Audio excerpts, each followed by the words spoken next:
Que segredo é tão devastador a ponto de um milionário preferir pagar a uma estranha por um filho a confiar no amor?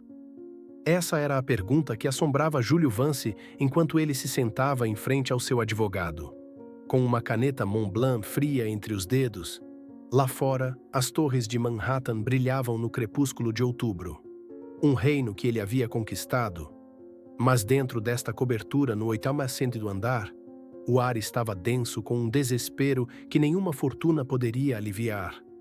Ele estava revisando os arquivos finais, resumos frios de mulheres que poderiam carregar sua linhagem, seu herdeiro. Cada uma fora minuciosamente avaliada por saúde, genética, estabilidade, mas nenhuma parecia certa. Eram todas calculistas demais, famintas demais pela vida que ele poderia proporcionar.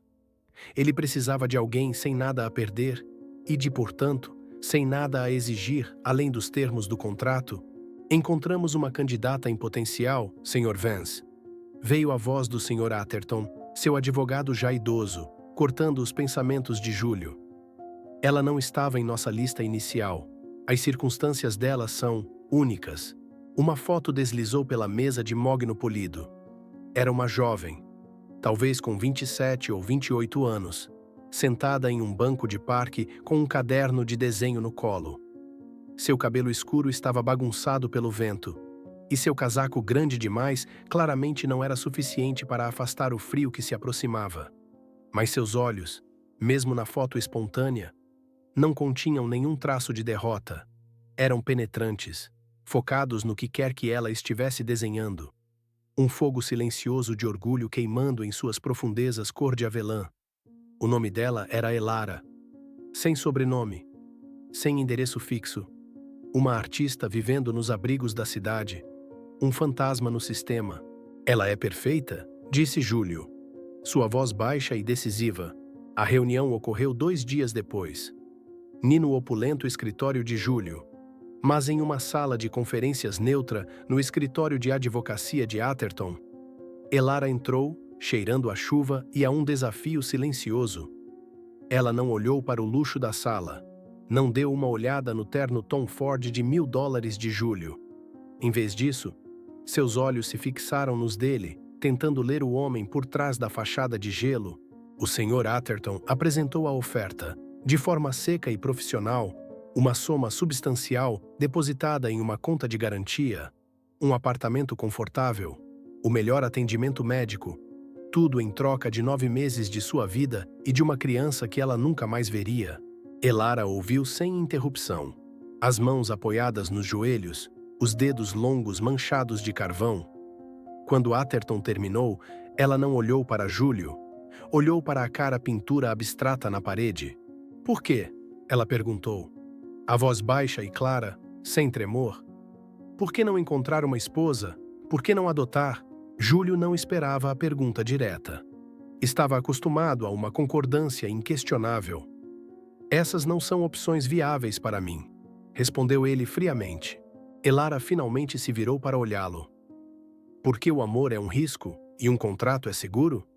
Porque uma criança adotada tem um passado, enquanto uma de sua própria autoria é uma tela em branco? A percepção dela era desconcertante. Ela via as paredes exatas que ele construíra ao redor de si mesmo. Minhas razões me fazem parte do acordo. Elas são o acordo inteiro. Ela contrapôs. Você me está apenas alugando meu útero. Sr. Vance, você está me pedindo para criar uma vida, uma pessoa. E eu não farei isso para um homem que tem medo demais para responder a uma simples pergunta. Ela se levantou, seu orgulho preenchendo o espaço mais completamente do que a riqueza dele jamais poderia. Ela havia enfrentado noites sem abrigo e dias sem comida, mas seu amor próprio era algo que ela nunca havia negociado. Espere, disse Júlio de repente, sua voz perdendo a frieza habitual. Ele viu algo nela, uma integridade, uma força que o dinheiro não podia mover. Era a própria coisa que ele queria passar para seu filho. Não riqueza ou poder, mas esse núcleo inquebrável. Ele gesticulou para Atherton sair. Quando ficaram sozinhos, o silêncio era mais pesado. Eu não consigo amar. Júlio finalmente admitiu, as palavras parecendo rasgadas de seu peito. Eu perdi a capacidade para isso. Mas eu quero um filho. Alguém para carregar meu nome. Uma continuação. Ele não falou da dor, da tragédia que roubara sua capacidade de amar, mas Elara a ouviu no espaço entre suas palavras. Ela a viu na profunda solidão em seus olhos. Uma solidão que ela, uma sem-teto em uma cidade de 8 milhões, entendia melhor do que ninguém. Ela sentou-se novamente, mas não pelo dinheiro. Sentou-se porque, pela primeira vez, viu uma rachadura na armadura do milionário. Se eu concordar, disse ela lentamente, haverá minhas próprias condições, haverá um ateliê no apartamento, e eu quero saber que a criança será amada. Mesmo que o pai dela pense que me consegue. Júlio assentiu, uma onda surpreendente de alívio o invadindo. Ele não havia apenas encontrado uma barriga de aluguel, ele havia encontrado alguém que o desafiava. O contrato foi assinado não apenas com tinta, mas com um entendimento silencioso entre duas almas quebradas. Vamos mergulhar nesta história, onde um acordo de negócios começa a se transformar em algo muito mais complexo e profundo. A cobertura para a qual Elara se mudou era uma gaiola dourada. Ficava em um prédio diferente do de Júlio, mas compartilhava as mesmas vistas deslumbrantes do Central Park. As janelas do chão ao teto exibindo um panorama que ela antes só conseguia desenhar à distância. Tudo foi fornecido. Roupas de grife que ela nunca usava. Comida dos melhores restaurantes que ela apenas provava com apatia. E um silêncio ensurdecedor. Júlio havia cumprido sua promessa. Um canto da vasta sala de estar fora convertido em um ateliê de arte totalmente equipado, com cavaletes de carvalho, tintas a óleo de alta qualidade e pilhas de telas brancas imaculadas. Era o seu paraíso e era a sua prisão. Nas primeiras semanas, suas existências eram paralelas, mas nunca se cruzavam. Eram duas linhas destinadas a nunca se encontrar, unidas por um contrato frio. Júlio visitava 2 vezes por semana, sempre na hora, sempre com um assistente a tiracolo. As reuniões eram breves e formais. Ele perguntava sobre a saúde dela, sobre suas consultas médicas, suas perguntas mais parecendo uma verificação de inventário do que uma conversa. Ele nunca perguntava sobre as pinturas dela. Embora o cheiro de terebintina e tinta sempre pairasse no ar, ele nunca ficava mais de 15 minutos. Para Júlio, essas visitas eram uma obrigação. Ele estava supervisionando o investimento mais importante de sua vida, dizia a si mesmo, mas toda vez que saía, a imagem de Elara em seu ateliê, perdida no vasto espaço, mas completamente soberana em seu próprio mundo de arte, o assombrava. Ele notou que ela não tocava em nenhum dos luxos que ele havia fornecido. Ela ainda usava seus próprios suéteres surrados, só que agora estavam limpos. Comia refeições simples que ela mesma cozinhava. Embora a geladeira estivesse abastecida com iguarias, ela era como uma flor silvestre colocada em um vaso de cristal, bonita, mas deslocada. Elara, por sua vez, havia erguido suas próprias paredes invisíveis. Era educada, mas distante. Respondia às perguntas de Júlio com precisão, mas nunca oferecia mais. Ela o tratava como um senhorio, um patrono, não como o pai da criança que crescia dentro dela. Seu tempo era dedicado à sua arte. Ela pintava incansavelmente, mas, em vez das paisagens urbanas brilhantes de sua vista do arranha-céu, ela pintava as pessoas que havia deixado para trás, o rosto cansado de um homem no abrigo, as mãos nodosas de uma mulher vendendo flores na rua, as crianças brincando em um beco sujo. Suas pinturas transbordavam vida e empatia, um contraste gritante com seu ambiente estéril. O primeiro ponto de virada veio tarde da noite de uma terça-feira. Júlio não conseguia dormir. Um negócio em Tóquio dera errado, e sua mente corria com números e cláusulas. Ele se viu dirigindo pelas ruas e, de alguma forma, o carro acabou em frente ao prédio de Elara. Ele nem tinha a intenção de subir, mas uma atração inexplicável o levou ao elevador. Ele entrou no apartamento com sua chave reserva, o mais silenciosamente possível. O apartamento estava escuro, exceto por uma única luz fraca vindo do canto do ateliê. Elara estava dormindo em uma poltrona, um cobertor fino sobre ela, um pincel ainda na mão. No cavalete havia uma pintura inacabada. Não era de um sem-teto ou de uma cena de rua, era um retrato dele. Mas não era Júlio Vance, o CEO poderoso elogiado pela Forbes. O homem na pintura tinha as mesmas feições, mas seus olhos eram vazios e assombrados. As linhas ao redor de sua boca marcadas por uma tristeza indizível. Ela não havia pintado a armadura dele. Ela havia pintado as rachaduras por baixo dela. Pela primeira vez em anos, Júlio se sentiu verdadeiramente visto. Não por um rival de negócios ou um analista, mas pela estranha que carregava seu filho. Ele sentiu uma estranha sensação de exposição, mas não era raiva. Era um lampejo de admiração. Ele recuou em silêncio, não querendo acordá-la. Ao se virar para sair, notou uma caixa vazia de bolachas e um copo de água na pequena mesa ao lado dela. Claramente fora o jantar dela. Uma pontada de culpa o atingiu. Ele a havia providenciado com tudo, mas esquecera a coisa mais básica: cuidado. Naquela noite, Júlio não voltou para sua própria cobertura. Dirigiu até uma pequena feira noturna no Queens que conhecia desde criança. Um lugar que sua mãe costumava levá-lo. Comprou queijo, pão fresco e um pote de sopa de tomate quente de uma barraca familiar. Ele retornou ao apartamento de Elara. Ela ainda estava dormindo. Ele foi silenciosamente para a cozinha. Preparou um simples sanduíche de queijo quente e aqueceu a sopa. Colocou a bandeja na mesa ao lado dela. Ao lado de seu retrato. Não deixou bilhete. Não disse uma palavra. Simplesmente saiu. A comida quente sendo um pedido de desculpas não dito. Na manhã seguinte, quando Elara acordou, viu a bandeja. O calor se fora, mas o cheiro de queijo quente e sopa de tomate permanecia. Ela olhou para o sanduíche, depois para o retrato inacabado de Júlio. Pela primeira vez, uma das paredes invisíveis entre eles tinha uma rachadura, pequena o suficiente para um único e caloroso raio de luz passar. Depois da noite da sopa e do sanduíche, uma mudança sutil ocorreu. As paredes invisíveis ainda estavam lá, mas pareciam mais finas, menos afiadas. As visitas de Júlio se tornaram menos formais. Ele começou a vir sozinho, sem assistente. Às vezes, ele ficava na entrada do ateliê dela por alguns minutos, observando-a trabalhar em silêncio antes de fazer suas perguntas usuais sobre a saúde dela.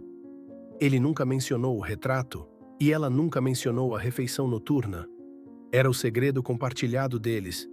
Um reconhecimento sem palavras de que não eram mais apenas duas partes de um contrato. Elara, por sua vez, sentia-se menos isolada. A presença de Júlio não parecia mais vigilância, mas sim uma companhia silenciosa. Ela começou a deixar uma xícara de chá quente para ele na mesa de centro sempre que sabia que ele estava para chegar. Um pequeno gesto de gentileza retribuída. Eles raramente falavam muito, mas seus silêncios agora eram entrelaçados com um calor hesitante. A gravidez de Elara entrou no 5º mês. Tudo progredia perfeitamente. De acordo com os relatórios médicos, sua barriga agora era uma protuberância notável, um lembrete tangível da realidade que crescia entre eles. Uma tarde, enquanto ela esticava o braço para pegar um tubo de tinta em uma prateleira alta, uma dor súbita e aguda atravessou seu abdômen, fazendo-a gritar e apertar a barriga. A dor era intensa e inesperada, seguida por uma onda fria de medo. Ela tentou manter a calma, dizendo a si mesma que provavelmente era apenas uma cãibra normal. Mas a dor não diminuiu, e um pânico que ela nunca sentira antes começou a se instalar. Ela ligou para Júlio. Foi a primeira vez que ela iniciou contato com ele para algo além de uma emergência programada. Júlio estava no meio de uma reunião de diretoria quando seu telefone vibrou com o nome Elara. Ele imediatamente se desculpou e saiu, ouvindo a dor e o medo na voz dela ao telefone. Uma sensação gelada tomou conta de seu coração. Estou a caminho. Foi tudo o que conseguiu dizer antes de desligar, deixando para trás uma sala cheia de rostos perplexos. Ele chegou ao apartamento em menos de 10 minutos. O rosto pálido de preocupação. Encontrou Elara encolhida no sofá. o rosto abatido de dor. Sem um momento de hesitação, ele a pegou nos braços, a gentileza de suas ações em nítido contraste com sua habitual postura fria. Ele a levou às pressas para o melhor hospital particular da cidade, onde uma equipe médica já esperava. Enquanto os médicos levavam Elara para um exame, Júlio foi deixado sozinho em uma sala de espera particular. O controle do qual ele tanto se orgulhava havia desaparecido. Ele andava de um lado para o outro, as mãos cerradas, a mente assaltada por memórias que passara anos tentando enterrar. O cheiro de antisséptico, as luzes fluorescentes frias, o bip constante de máquinas, tudo o arrastava de volta para outra sala de espera de hospital, outra noite fatídica, quando uma enfermeira saiu para dar uma atualização, dizendo que estavam fazendo uma ultrassonografia e precisavam de mais tempo. A compostura de Júlio se desfez. Ele afundou em uma cadeira, a cabeça entre as mãos. Elara, depois de ser informada pelos médicos que era apenas dor do ligamento redondo, um fenômeno comum e inofensivo na gravidez, e que o bebê estava perfeitamente bem, sentiu um alívio avassalador. Enquanto era levada de volta para a sala de espera, ela viu Júlio, não o CEO poderoso, mas um homem quebrado. Ela silenciosamente sinalizou para a enfermeira deixá-los sozinhos. Empurrou a cadeira de rodas para mais perto dele. Júlio, disse ela suavemente. Ele olhou para cima, os olhos avermelhados e cheios de angústia. Me desculpe, sussurrou ele, a voz rouca. Eu nem devia ter reagido daquela forma. Você estava preocupado, disse ela. Nem como uma pergunta, mas uma afirmação. Está tudo bem. Não. Ele balançou a cabeça, olhando para um ponto distante. Não é só preocupação, é terror. A última vez que estive em um hospital como este, por causa de uma gravidez, ele engasgou, incapaz de terminar, respirou fundo, tentando recuperar o controle. Minha esposa, Amélia, nós a perdemos. E o bebê era apenas um fragmento da história, uma confissão proferida em um momento de fraqueza. Mas para Elara, foi como uma chave, destrancando a porta para a dor profunda e oculta que ele guardara com tanto cuidado.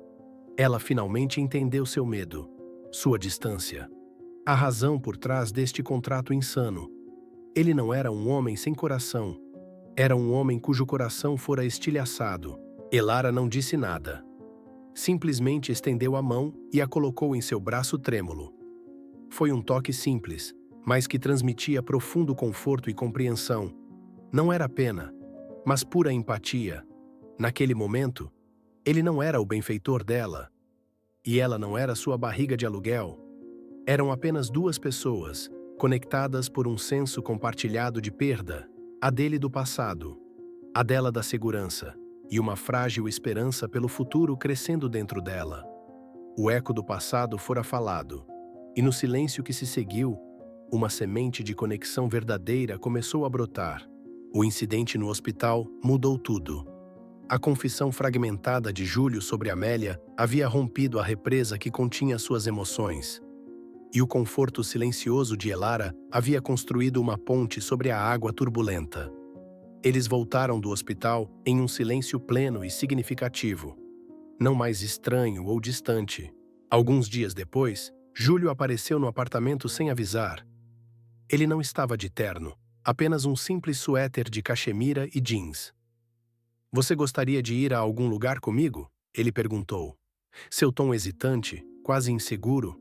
Elara ficou surpresa, mas viu uma sinceridade crua em seus olhos. Ela assentiu. Ele não a levou a um restaurante chique ou a um concerto.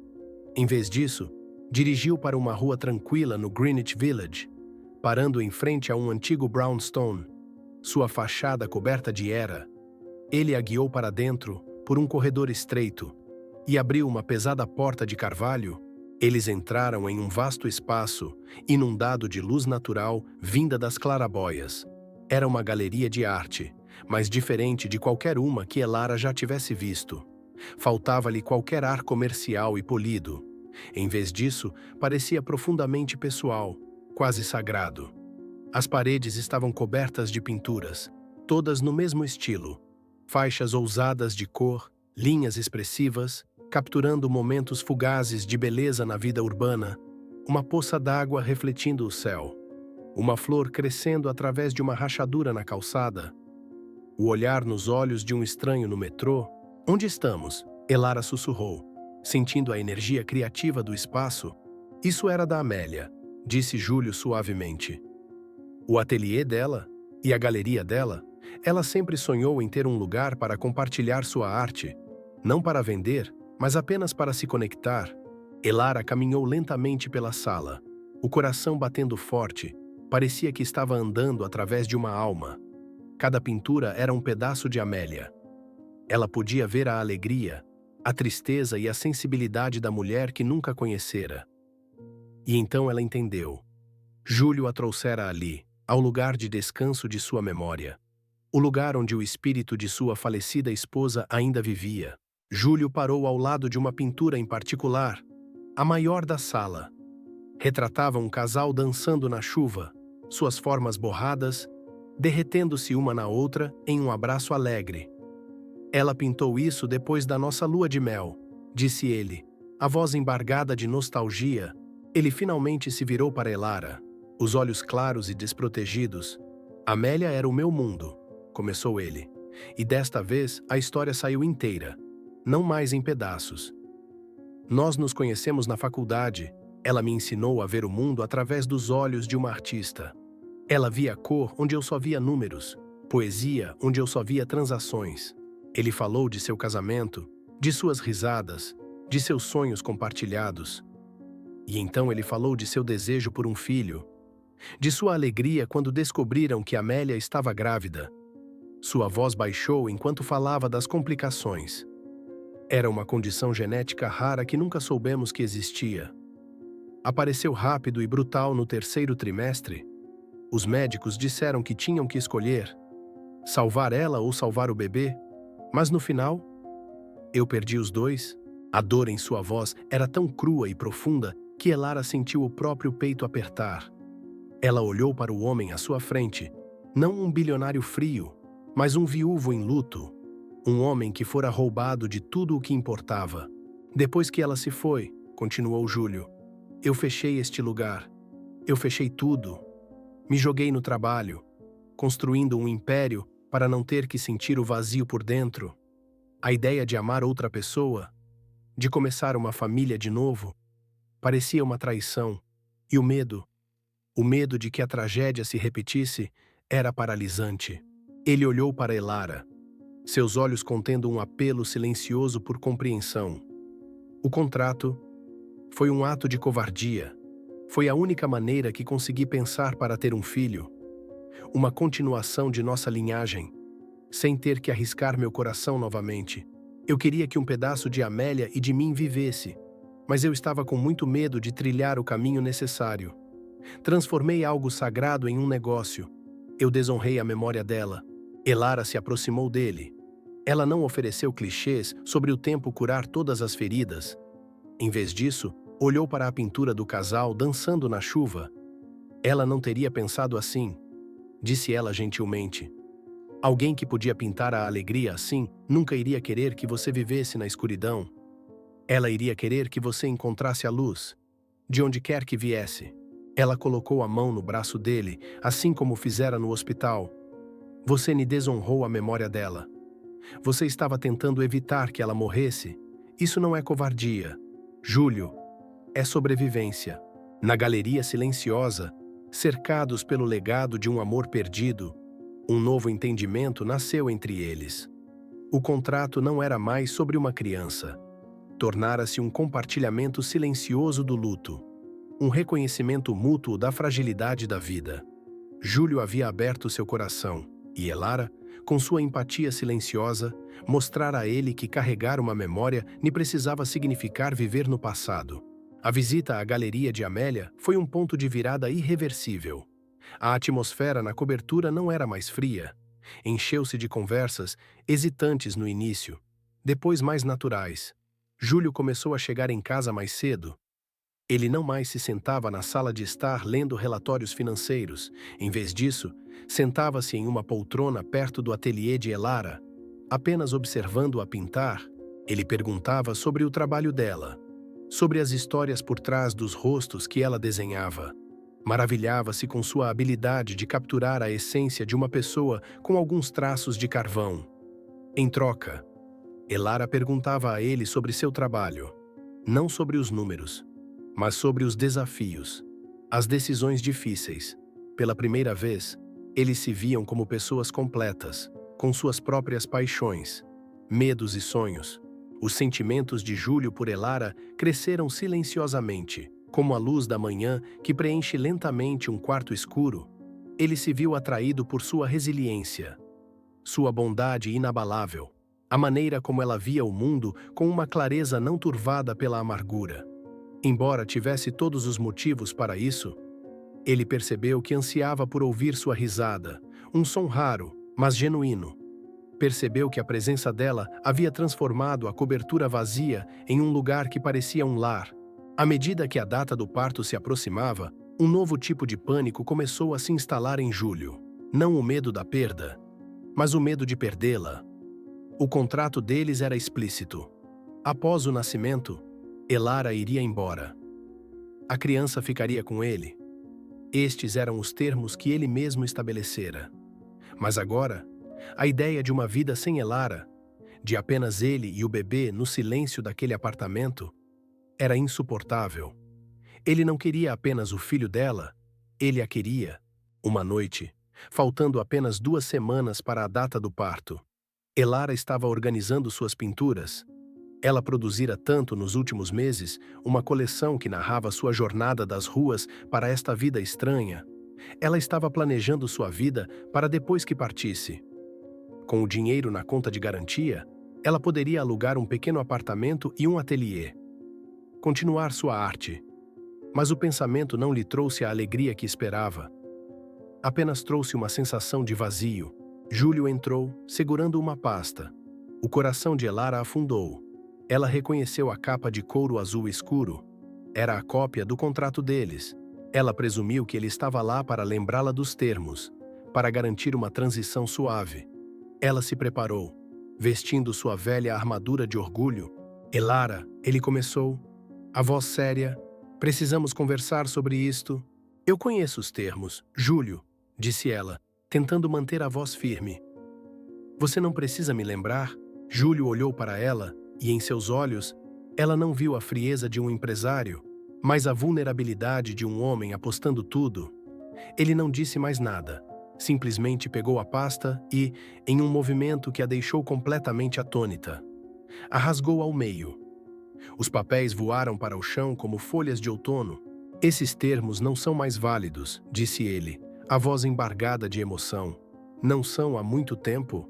Ele se aproximou dela, fechando a distância física entre eles pela primeira vez. O dinheiro ainda é seu. Você pode pegá-lo e ir se quiser. Você merece um novo começo, uma vida de sua própria escolha. Ele fez uma pausa, respirando fundo. Mas não é isso que eu quero. Elara, eu não quero que você vá. Ele olhou diretamente em seus olhos, expondo seu coração. Eu estava errado. Pensei que poderia controlar tudo, que poderia ter o que queria sem arriscar nada. Mas você me mostrou que uma vida sem risco é uma vida sem alegria. Você me mostrou que eu não preciso esquecer meu passado para ter um futuro. Não vá embora. Ele sussurrou, a voz quase um apelo. Fique. Não como uma barriga de aluguel, não por um contrato. Fique e construa uma família comigo. Conosco, dê a este bebê uma mãe e um pai. Me dê uma chance de aprender a amar novamente. Sua oferta pairou no ar, pesada de significado e esperança. Isso não era uma transação, era uma promessa. Uma promessa de um lar de verdade. Um futuro que Elara nunca ousara sonhar. Mas com a esperança veio o medo. Ela podia confiar nesta mudança? Podia arriscar seu próprio coração em um homem que uma vez tivera medo demais de amar? Ela olhou para Júlio, o homem que fora um estranho, um milionário, e agora era a pessoa que conhecia sua alma melhor do que ninguém. Sua resposta moldaria não apenas o futuro dela, mas o de todos os três. Elara não respondeu imediatamente. A oferta de Júlio era grande demais. avassaladora demais para aceitar em um único momento. Em vez disso, ela apenas assentiu. Um consentimento silencioso para deixar a possibilidade existir. Pelas últimas 2 semanas de sua gravidez, eles viveram em um estado de doce suspensão. A promessa de Júlio pairava entre eles. Uma possibilidade brilhante, mas frágil. Eles falavam do futuro. Não como uma certeza, mas como um sonho compartilhado que estavam esboçando juntos. O trabalho de parto começou cedo uma manhã. Rápido e intenso. Júlio esteve ao seu lado o tempo todo. Ele não era mais o CEO distante ou o homem assombrado. Era um parceiro, segurando sua mão, sussurrando palavras de encorajamento, limpando o suor de sua testa. Na sala de parto, não havia contratos, nem dinheiro. Apenas 2 pessoas trazendo uma nova vida ao mundo juntas. Após horas, um choro agudo e saudável encheu a sala e seus corações. Um menino saudável e rosado nasceu. A enfermeira colocou o bebê no peito de Elara e ela caiu em lágrimas de alívio, exaustão e um amor tão vasto que era de tirar o fôlego. Júlio estava ao lado deles, lágrimas escorrendo por seu próprio rosto. Ele olhou para seu filho, depois para Elara, e um sorriso genuíno e radiante iluminou seu rosto pela primeira vez. Naquele momento, toda a dor e complexidade pareceram derreter. Havia apenas pura alegria. Ele é perfeito, sussurrou Júlio, estendendo a mão para acariciar suavemente a bochecha de seu filho. Que nome devemos dar a ele? Perguntou Elara, a voz fraca, mas feliz. Léo, respondeu Júlio sem hesitar. Significa leão. Pela força dele e pela de sua mãe, Elara sorriu, uma sensação de calor se espalhando por seu corpo cansado. O futuro parecia resolvido, brilhante e cheio de promessas. Mais tarde, enquanto uma enfermeira vinha para limpar e verificar Léo, Júlio a seguiu, seus olhos nunca se afastando de seu pequeno filho. Elara deitava em sua cama, observando-o através da divisória de vidro, o coração cheio de uma sensação de paz. A enfermeira limpou gentilmente o bebê, envolvendo-o em um cobertor quente. Júlio ficou ao lado, o rosto brilhando com orgulho paternal. Ele se inclinou para beijar a testa de seu filho pela primeira vez.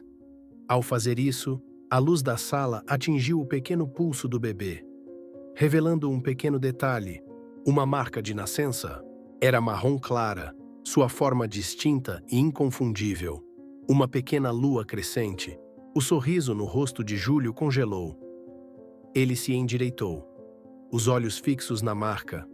A cor sumiu de seu rosto, substituída por puro espanto, que rapidamente se transformou em uma expressão indecifrável, uma mistura de choque, incredulidade e algo que parecia horror. Ele deu um passo para trás, depois outro, como se empurrado por uma força invisível. Olhou do pulso do bebê para seu rosto adormecido, depois através do vidro para Elara, que o observava com um sorriso confuso. Mas quando ela viu a expressão dele, seu sorriso desapareceu. Ela viu a mudança, o afastamento súbito. A parede de gelo que ela pensava ter derretido para sempre estava sendo reconstruída. Tijolo por tijolo, bem diante de seus olhos. "Júlio?", ela chamou. Mas sua voz era um sussurro, engolido pelo vidro à prova de som. Ele não respondeu. Apenas ficou ali, olhando para seu filho como se ele fosse um fantasma. Ele se virou e saiu do berçário, mas não caminhou em direção a Elara. Caminhou na direção oposta, pelo corredor, e sumiu de sua vista. Elara ficou ali, o calor da nova maternidade rapidamente substituído por um calafrio gelado. Ela não sabia por que ele reagira daquela forma. Não sabia o que a marca de nascença significava, mas sabia de uma coisa. No momento em que Júlio a viu, ele recuou. Ele sentira repulsa, e em seus olhos, ela vira medo. O medo de que ela e o bebê que acabara de trazer ao mundo estivessem prestes a ser rejeitados. Tudo por causa de uma pequena e misteriosa marca na pele de seu filho. Os dias que se seguiram foram uma tortura silenciosa. Júlio providenciou para que Elara e Léo tivessem a melhor suíte privativa do hospital. Ele garantiu que tivessem tudo o que precisavam, as enfermeiras mais gentis, os melhores especialistas. Ele os proveu perfeitamente no sentido material. mas estava emocionalmente ausente. Ele visitava, mas apenas brevemente. Ficava na porta, perguntando sobre a saúde deles com uma distância formal que lembrava os primeiros dias de seu contrato. Ele segurava Léo, mas seus movimentos eram rígidos, forçados. Ele evitava os olhos de Elara. A parede entre eles não foi apenas reconstruída.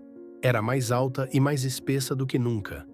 Construída de um material que Elara nem conseguia compreender.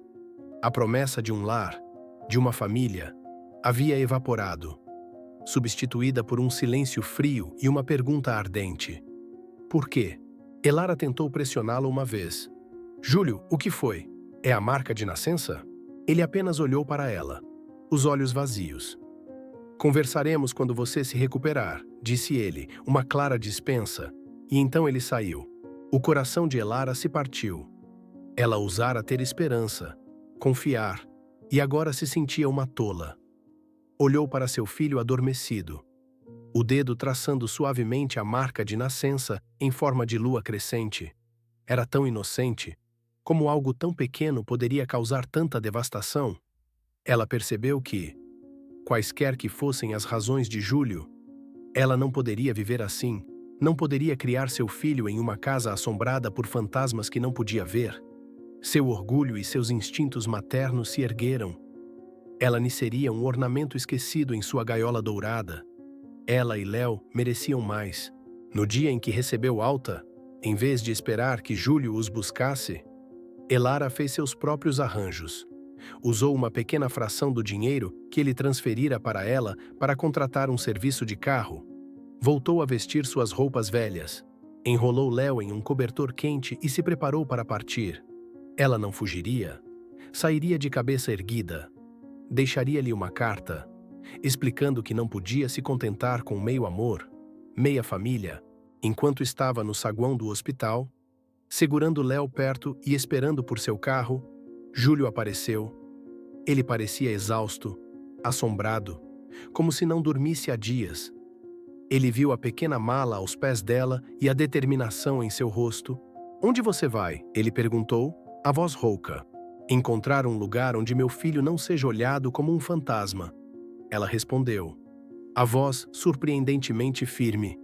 Eu não sei o que essa marca de nascença significa para você, Júlio, e talvez eu não queira saber. Mas não vou deixar meu filho crescer em seu medo.